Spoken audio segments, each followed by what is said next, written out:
ಕೂಡ ಅವನು ಕೇಳಿದ್ರೆ ಎಂಥದ್ದು ಕೇಳಿದ್ರೆ ಏನನ್ನು ಕೇಳ್ತಾನೆ? ನನ್ನ ಜೀವನ ಸಾರ್ಥಕವಾಗಿದೆ, ಕೇವಲ ಒಂದು ಗುರುಗಳ ಸೇವೆಯನ್ನು ನಿಷ್ಠೆಯಲ್ಲಿ ಮಾಡಿದ್ದಕ್ಕೆ ನನಗೆ ದೇವರ ದರ್ಶನವೇ ಆಯಿತು ಅಂತಾದರೆ ಇದಕ್ಕಿಂತ ಮಿಗಿಲಾದ ವರ ಏನೂ ನನಗೆ ಬೇಡ, ನಿಮ್ಮ ಅನುಗ್ರಹ ಇದ್ದರೆ ಸಾಕು ಅಂತೇಳಿ ದೇವರಿಗೆ ಸಾಷ್ಟಾಂಗ ನಮಸ್ಕಾರವನ್ನು ಮಾಡುತ್ತಾನೆ.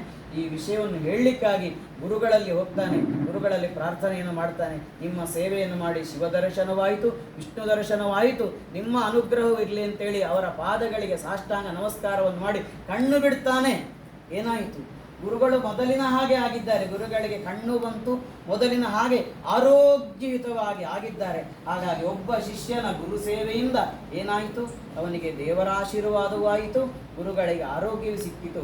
ಅಷ್ಟು ಶಕ್ತಿ ಇರುವಂತಹದ್ದು ಗುರುಗಳ ಸೇವೆಗೆ. ಹಾಗಾಗಿ ಹರೇರುಷ್ಟ ಗುರುಸ್ತ್ರಾತ, ಯಾವ ದೇವರು ಮುನಿದರೂ ಕೂಡ ಗುರುಗಳ ಆಶೀರ್ವಾದ ಇದ್ದರೆ ನಮಗೆ ಒಳ್ಳೆಯದಾಗ್ತದೆ. ಆದರೆ ಗುರುವೇ ಮುನಿದರೆ ಯಾರು ಕೂಡ ನಮ್ಮ ರಕ್ಷಣೆಯನ್ನು ಮಾಡುವುದಿಲ್ಲ ಅಂತೇಳಿ ತಿಳಿದವರು ಹೇಳ್ತಾರೆ. ಹಾಗಾಗಿ ಗುರುಗಳು 1 ತಿಂಗಳ ಕಾಲ ನಿಮಗಿಲ್ಲಿ ತಮ್ಮ ಜೀವನವನ್ನೇ ಇಲ್ಲಿಗೆ ಮುಡಿಪಾಗಿ ಇಟ್ಟು ತುಂಬ ಮಂತ್ರಗಳನ್ನು ಹೇಳಿಕೊಟ್ಟಿದ್ದಾರೆ, ತುಂಬ ಶಿಕ್ಷಣವನ್ನು ನಿಮಗೆ ಕೊಟ್ಟಿದ್ದಾರೆ. ಆ ಶಿಕ್ಷಣವೆಲ್ಲವೂ ಕೂಡ ನಿಮ್ಮ ಜೀವನದಲ್ಲಿ ನಂದಾದೀಪ ಆಗಬೇಕು ಅಂತಾದರೆ ಅವರ ಮಾತನ್ನು ಪಾಲನೆ ಮಾಡಬೇಕು. ನಾವೆಲ್ಲರೂ ಕೂಡ ಬ್ರಾಹ್ಮಣರು, ನಮಗೊಂದು ಜನಿವಾರವನ್ನು ಹಾಕಿದ್ದಾರೆ, ಉಪನಯನವನ್ನು ಮಾಡಿ ನಾವು ಬ್ರಾಹ್ಮಣ್ಯವನ್ನು ಪಡೆದಿದ್ದೇವೆ. ಅಂತಹ ಸಂದರ್ಭದಲ್ಲಿ ಹಲವಾರು ಅಗ್ನಿ ಸಾಕ್ಷಿಯಾಗಿ ನಾವು ದೇವರೆದುರು ಒಪ್ಪಿಕೊಂಡಿದ್ದೇವೆ. ಬ್ರಹ್ಮಚಾರ್ಯಸಿ, ಇಂದಿನಿಂದ ನಾನು ಬ್ರಹ್ಮಚಾರಿ ಅನ್ನುವಂತಹದ್ದು ಒಪ್ಪಿಕೊಂಡು ಕರ್ತವ್ಯಗಳನ್ನೆಲ್ಲ ನಾವು ಮಾಡಬೇಕು.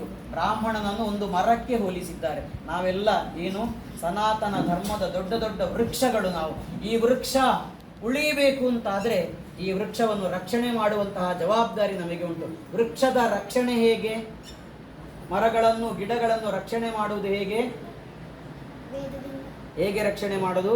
ಅದರ ಬುಡಕ್ಕೆ ಹೋಗಿ ನಾವು ನೀರನ್ನು ಗೊಬ್ಬರವನ್ನು ಹಾಕಿದರೆ ಮರ ಉಳಿಯುತ್ತದೆ. ವಿಪ್ರೋ ವೃಕ್ಷ, ಬ್ರಾಹ್ಮಣನೆಂಬಂತಹ ವೃಕ್ಷಕ್ಕೆ ತಸ್ಯ ಮೂಲಂ ಹಿ ಸಂಧ್ಯಾ, ಸಂಧ್ಯಾವಂದನೆಯೇ ಬ್ರಾಹ್ಮಣನೆಂಬಂತಹ ವೃಕ್ಷಕ್ಕೆ ಬೇರುಗಳನ್ನು. ಹಾಗಾಗಿ ಬ್ರಾಹ್ಮಣ ಎಂಬಂತಹ ವೃಕ್ಷ ಉಳಿಯಬೇಕು, ಬ್ರಾಹ್ಮಣ್ಯ ಉಳಿಯಬೇಕು ಅಂತಾದರೆ ನಾವು ಏನನ್ನು ಮಾಡಬೇಕು? ಸಂಧ್ಯಾವಂದನೆಯನ್ನು ಮಾಡಬೇಕು. ವೇದಾಹ ಶಾಖಾಹ, ಒಂದು ಮರ ಚೆನ್ನಾಗಿ ಕಾಣಬೇಕು ಅಂತಾದರೆ ಆ ಮರಕ್ಕೆ ಗೆಲ್ಲುಗಳು ಬೇಕು. ಮರದ ಗೆಲ್ಲುಗಳು ಯಾವುದು? ಬ್ರಾಹ್ಮಣನೆಂಬಂತಹ ಗೆಲ್ಲುಗಳು, ಮರಕ್ಕೆ ಗೆಲ್ಲುಗಳು ಯಾವುದು? ವೇದಗಳೇ ಗೆಲ್ಲುಗಳು. ನಾವು ಬ್ರಾಹ್ಮಣರಾಗಿ ವೇದಾಧ್ಯಯನವನ್ನು ಮಾಡಲಿಲ್ಲ ಅಂತಾದರೆ ಗೆಲ್ಲಿಲ್ಲದ ಮರವಾಗ್ತೇವೆ. ಧರ್ಮ ಕರ್ಮಾಣಿ ಪತ್ರಂ, ಒಂದು ಮರ ಚಂದ ಕಾಣಬೇಕು ಅಂತಾದರೆ ಆ ಮರದಲ್ಲಿ ಎಲೆಗಳು ಬೇಕು. ಬ್ರಾಹ್ಮಣನೆಂಬಂತಹ ಮರಕ್ಕೆ ಎಲೆಗಳು ಯಾವುದು? ಧರ್ಮ ಕರ್ಮಗಳು, ಒಳ್ಳೆಯ ಕಾರ್ಯಗಳೇ ಎಲೆಗಳು. ಆದ್ದರಿಂದ ತಸ್ಮಾನ್ ಮೂಲಂ ಯತ್ನತೋ ರಕ್ಷಣೀಯಂ. ಎಲ್ಲರೂ ಕೂಡ ತಿಳಿದುಕೊಳ್ಳಿ, ನಿಮ್ಮ ಮೂಲ ಉಳಿಯಬೇಕು ಅಂತಾದರೆ, ಬ್ರಾಹ್ಮಣ್ಯ ಉಳಿಯಬೇಕು ಅಂತಾದರೆ ಪ್ರತಿನಿತ್ಯವೂ ಕೂಡ ಸಂಧ್ಯಾವಂದನೆಯನ್ನು ಮಾಡಬೇಕು. ಸಂಧ್ಯಾವಂದನೆ ನಾವು ಮಾಡಲಿಲ್ಲ ಅಂತಾದರೆ ನಾವು ಏನಾಗ್ತೇವೆ? ಸಂಧ್ಯಾಹೀನಃ. ಸಂಧ್ಯಾವಂದನೆ ಬಿಟ್ಟರೆ ಅಶುಚಿಹಿ. ನಾವು ಈಗ ಮನೆಗೆ ಹೋದ ಕೂಡಲೇ ಸ್ನಾನ 2 ದಿವಸ ನಾವು ಸ್ನಾನ ಮಾಡಲಿಲ್ಲ ಅಂತಾದರೆ ನಮ್ಮ ಹತ್ತಿರಕ್ಕೆ ಯಾರೂ ಕೂಡ ಬರುವುದಿಲ್ಲ. ಯಾಕೆ? ಅಷ್ಟು ಕೊಳೆ ನಮ್ಮ ಶರೀರದಲ್ಲಿ ತುಂಬಿರ್ತದೆ. ಅದೇ ರೀತಿಯಲ್ಲಿ ನಾವು ಸಂಧ್ಯಾವಂದನೆಯನ್ನು ಮಾಡದಿದ್ದರೆ, ಸ್ನಾನ ಮಾಡದಿದ್ದ ಹಾಗೆ ಆಗ್ತದೆ. ಸ್ನಾನ ಮಾಡದಿದ್ದರೆ ಹೇಗೆ ಶರೀರದಲ್ಲಿ ಕೊಳೆ ತುಂಬುತ್ತದೆಯೋ, ಸಂಧ್ಯಾವಂದನೆ ಮಾಡದಿದ್ದರೆ ನಮ್ಮ ಶರೀರವಿಡೀ ಪಾಪವೆಂಬಂತಹ ಕೊಳೆ ತುಂಬಿರುತ್ತದೆ. ಅನರ್ಹ ಸರ್ವಕರ್ಮಸು, ಯಾರು ಸಂಧ್ಯಾವಂದನೆ ಮಾಡುವುದಿಲ್ಲವೋ ಅವನು ಮಾಡಿದಂತಹ ಪೂಜೆಯನ್ನು, ಅವನು ಮಾಡಿದಂತಹ ದೇವರ ಸೇವೆಯನ್ನು ದೇವರು ಸ್ವೀಕಾರ ಮಾಡುವುದಿಲ್ಲವಂತೆ. ಹಾಗಾಗಿ ಪ್ರತಿನಿತ್ಯವೂ ಕೂಡ ನಿಮ್ಮ ಶ್ರೇಯಸ್ಸಿಗಾಗಿ ಸಂಧ್ಯಾವಂದನೆಯನ್ನು ಮಾಡಿ, ಇದರಿಂದ ನಿಮಗೆ ಒಳ್ಳೆಯದಾಗ್ತದೆ.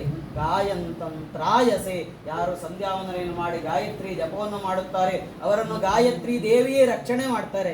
ಯಾಕೆ ಸಂಧ್ಯಾವಂದನೆ ಮಾಡಬೇಕು? ಯದನ್ನಾತ್ ಕುರುತೆ ಪಾಪಂ ತದನ್ನಾತ್ ಪ್ರತಿಮುಚ್ಯತೆ.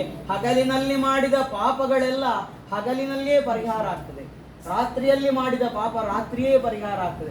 2 ದಿವಸ 3 ದಿವಸ ಸಂಧ್ಯಾವಂದನೆಯನ್ನು ನಾವು ಬಿಟ್ಟರೆ ಪಾಪಗಳು ಸಂಖ್ಯೆ ವೃದ್ಧಿ ಆಗ್ತದೆ. ಹಾಗಾಗಿ ಪ್ರತಿನಿತ್ಯವೂ ಕೂಡ ನಾವು ಸಂಧ್ಯಾವಂದನೆಯನ್ನು ಮಾಡಬೇಕು, ಗಾಯತ್ರಿ ಜಪವನ್ನು ಮಾಡಬೇಕು. ಕಲಿತಂತಹ ಮಂತ್ರಗಳನ್ನು ನಿತ್ಯವೂ ಕೂಡ ಒಂದೊಂದು ಸೂಕ್ತವನ್ನು ಹೇಳಿ ನಾವು ಮಂತ್ರವನ್ನು ಹೇಳಿದ ಹಾಗೆ ನಾವು ಚಂದ ಆಗ್ತೇವೆ. ಹೇಗೆ ಚಂದ ಆಗ್ತೇವೆ? ವಿದ್ಯಾನಾಮ ನರಸ್ಯ ರೂಪಮಧಿಕಂ. ನಮ್ಮನ್ನು ಚಂದ ಮಾಡಿಕೊಡ್ತದೆ ವೇದವೆಂಬಂತಹ ವಿದ್ಯೆ. ಇದಕ್ಕೆ ತುಂಬ ಗೌರವ ಉಂಟು. ವಿದ್ಯಾ ರಾಜಸು ಪೂಜ್ಯತೆ. ಈ ವಿದ್ಯೆಗೆ ಎಲ್ಲ ಕಡೆ ಪೂಜನೀಯವಾದಂತಹ ಸ್ಥಾನ ಉಂಟು. ಎಷ್ಟೇ ಹಿರಿಯರಾದರೂ ಕೂಡ ನಾವು ವೇದಾಧ್ಯಯನವನ್ನು ಮಾಡಿದರೆ ನಮಗೆ ನಮಸ್ಕಾರವನ್ನು ಮಾಡ್ತಾರೆ. ಯಾಕೆ? ವೇದಾಧ್ಯಾಯಿ ಸದಾಶಿವ. ವೇದವನ್ನು ಕಲಿತವನು ದೇವರು. ವೇದವೇ ಹೇಳ್ತದೆ, ಯಾವತೀರ್ವೈ ದೇವತಾ ಸರ್ವ ವೇದ ವಿಧಿ ಬ್ರಾಹ್ಮಣೇ ವಸಂತಿ. ವೇದವನ್ನು ಕಲಿತಂತಹ ಬ್ರಾಹ್ಮಣನ ಶರೀರದಲ್ಲಿ ದೇವರು ಬಂದು ಕೂತುಕೊಳ್ತಾರಂತೆ. ಯಾರು ಕೂತುಕೊಳ್ತಾರೆ? ದೇವರು ಬಂದು ಕುಳಿತುಕೊಂಡ ಕೂಡಲೇ ನಮ್ಮ ಶರೀರದಲ್ಲಿರುವಂತಹ ಎಲ್ಲ ವಿಧವಾದಂತಹ ಕೆಟ್ಟದ್ದು ಕೂಡ ನಾಶವಾಗಿ ನಾವು ದೇವರಾಗ್ತೇವೆ. ಹಾಗಾಗಿ ಪ್ರತಿನಿತ್ಯವೂ ಕೂಡ ವೇದವನ್ನು ಅಭ್ಯಾಸ ಮಾಡಿ, ಇದರಿಂದ ನಮಗೆ ದೇವರ ಆಶೀರ್ವಾದ ಸಿಗ್ತದೆ, ನಾವೇ ದೇವರಾಗ್ತೇವೆ. ಹಾಗಾಗಿ ನೀವೆಲ್ಲರೂ, ನಿಮ್ಮನ್ನೆಲ್ಲ ವಿದ್ಯಾರ್ಥಿಗಳು ಅಂತ ಆಗ ಹೇಳಿದರು, ವಿದ್ಯಾರ್ಥಿಗಳಿಗೆ 5 ಲಕ್ಷಣವನ್ನು ಹೇಳಿದ್ದಾರೆ. ಆ 5 ಲಕ್ಷಣಗಳನ್ನು ಕೂಡ ಪಾಲನೆ ಮಾಡಲಿಕ್ಕೆ ಪ್ರಯತ್ನವನ್ನು ಮಾಡುವ. ಮೊದಲನೇದಾಗಿ ಕಾಕದೃಷ್ಟಿ. ನಾವು ನಮ್ಮ ದೃಷ್ಟಿ ಶುದ್ಧವಾಗಿ ಬೇಕಂತೆ. ಕಾಗೆ ಎಷ್ಟು ಎತ್ತರದಲ್ಲಿ ಹಾರಿದ್ರೂ ಕೆಳಗೆ ಒಂದು ಸಣ್ಣ ಅನ್ನದ ಅಗುಳು ಇದ್ರೂ ಕೂಡ ಕಾಗೆಗೆ ಕಾಣ್ತದಂತೆ, ಅಷ್ಟು ಸೂಕ್ಷ್ಮ ದೃಷ್ಟಿ. ಅದೇ ರೀತಿ ನಾವು ಕೂಡ ಶಾಲೆಯಲ್ಲಿ ಪಾಠಗಳನ್ನು ಓದುವಾಗ, ಮಂತ್ರಗಳನ್ನು ಓದುವಾಗ ಸ್ಪಷ್ಟವಾಗಿ ನೋಡಬೇಕು. ಅಕ್ಷರಗಳು ಅಲ್ಪ ಪ್ರಾಣ, ಮಹಾಪ್ರಾಣ, ಹ್ರಸ್ವ, ದೀರ್ಘ, ಉದಾತ್ತ, ಸ್ವರಿತ, ಅನುದಾತ್ತ ಎಲ್ಲವನ್ನು ಕೂಡ ಸ್ಪಷ್ಟವಾಗಿ ನೋಡಬೇಕು. ಮೊದಲನೆಯದಾಗಿ ನಾವು ಮಂತ್ರವನ್ನು ಕಲಿಯುವಾಗ ಚಂದವಾಗಿ ನೋಡಬೇಕು, ಸ್ಪಷ್ಟವಾಗಿ. ಬಕಧ್ಯಾನಂ. ಕೊಕ್ಕರೆ ಏನು ಮಾಡ್ತದೆ? ಅದಕ್ಕೆ ಏಕಾಗ್ರತೆಗೆ ಇನ್ನೊಂದು ಹೆಸರು. ಎಷ್ಟೇ ಹೊತ್ತಾದರೂ ಕೂಡ ಅದನ್ನು ಮೀನು ಹಿಡಿಲಿಕ್ಕೆ ಕುಳಿತಿತು ಅಂತಾದರೆ ಅಲ್ಲಿಂದ ಹಂದಾಡುವುದಿಲ್ಲ. ಮೀನು ಹಿಡಿದೇ ಅದು ಅಲ್ಲಿಂದ ಹೇಳುವಂಥದ್ದು. ಅದೇ ರೀತಿ ನಾವು ಕೂಡ ಒಂದು ಮಂತ್ರವನ್ನು ಓದಲಿಕ್ಕೆ ಕುಳಿತರೆ ಆ ಮಂತ್ರ ಸಂಪೂರ್ಣ ಆಗುವಲ್ಲಿವರೆಗೆ, ಅದು ಬಾಯಿಪಾಠ ಆಗುವಲ್ಲಿವರೆಗೆ ಕೂಡ ಅದನ್ನು ಓದಬೇಕು. ಶ್ವಾನ ನಿದ್ರಾ. ನಾಯಿಯ ಹಾಗೆ ಸ್ವಲ್ಪ ನಿದ್ರೆಯನ್ನು, ಅಲ್ಪಾಹಾರ, ಸ್ವಲ್ಪ ಆಹಾರವನ್ನು ತುಂಬ ತಿನ್ನಬಾರ್ದಂತೆ. ಗೃಹತ್ಯಾಗಿ. ಮತ್ತೆ ಮನೆಯನ್ನು ಬಿಟ್ಟು ಹೊರಗೆ ಬರಬೇಕು. ಮನೆಯ ಒಳಗೆ ಇದ್ದರೆ ನಮಗೆ ಏನು ಕೂಡ ಪ್ರಪಂಚ ಗೊತ್ತಾಗುವುದಿಲ್ಲ. ನೀವು ಮನೆ ಬಿಟ್ಟು ಇಲ್ಲಿ ಬಂದ ಕಾರಣ ನಿಮಗೆ ಈ ಪ್ರಪಂಚ ಏನು ಅನ್ನುವಂತಹದ್ದು ಅರಿವಾಗಿದೆ. ಹಾಗಾಗಿ ಇದನ್ನು ವಿದ್ಯಾರ್ಥಿಗಳ ಲಕ್ಷಣ ಅಂತ ಹೇಳಿದ್ದಾರೆ. ಇಷ್ಟು ಹೊತ್ತು, ಇಷ್ಟು ಸಮಯಗಳ ಕಾಲ ಬಹಳ ಚಂದವಾಗಿ ಇಲ್ಲಿ ವೇದಾಧ್ಯಯನವನ್ನು ಮಾಡಿದ್ದೀರಿ. ಮಂತ್ರವನ್ನು ಹೇಗೆ ಹೇಳಬೇಕು ಅನ್ನುವುದಕ್ಕೆ ಕೂಡ 6 ಲಕ್ಷಣಗಳನ್ನು ಹೇಳಿದ್ದಾರೆ. ಮಾಧುರ್ಯಂ. ಮಂತ್ರವನ್ನು ಯಾವಾಗಲೂ ಚಂದಕ್ಕೆ ಹೇಳಿ, ಯಾವುದೇ ಕಾರಣಕ್ಕೆ ಕೂಡ ವಿಕಾರವಾಗಿ, ವಿಚಿತ್ರವಾಗಿ ಚಿತ್ರಗೀತೆ ಹೇಳಿದಾಗೆ ಹಾಗೆ ಹೇಳಲೇಬಾರದು. ಹೇಗೆ ನಮಗೆ ಗುರುಗಳು ಹೇಳಿಕೊಟ್ಟಿದ್ದಾರೋ ಹಾಗೆಯೇ ಚಂದ ಮಾಡಿ ಮಂತ್ರವನ್ನು ಮುಂದಕ್ಕೆ ಹೇಳಿ. ಮಾಧುರ್ಯಂ. ಅಕ್ಷರ ವ್ಯಕ್ತಿ. ಪ್ರತಿಯೊಂದು ಅಕ್ಷರವೂ ಕೂಡ ಸ್ಪಷ್ಟ ಆಗುವ ಹಾಗೆ ಮಂತ್ರಗಳನ್ನು ಹೇಳಬೇಕು, ವ್ಯಕ್ತ ಆಗಬೇಕು. ಪದಚ್ಛೇದ. ಸರಿಯಾದ